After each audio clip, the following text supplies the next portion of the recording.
Kailangan mong gawin ito ngayon sa iyong Gmail account bago pa mahuli ang lahat. Maraming Gmail accounts ang naa-access ng mga hackers dahil hindi naka-on ang mga importanteng security features. Kaya kung gumagamit ka ng Gmail, dapat mong i-check ito ngayon. Kung paano at saan makikita, sundan nyo lang ang video na ito. Una, buksan natin ang Gmail app at i-tap ang profile picture sa kanang itaas. Pagkatapos, i-click ang Manage Your Google Account. Susunod, pumunta tayo sa Security and Sign In. Dito, hanapin at i-click ang dalawang-step verification.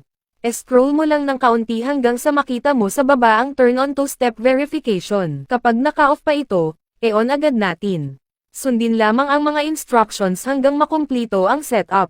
Kapag naka-activate na ang dalawang-step verification, hindi sapat na alam lang ng ibang tao ang iyong password. Kailangan din nilang makapagbigay ng verification code o kumpirmasyon mula sa iyong device bago sila makapasok sa account mo. Tapos e-back lang po natin.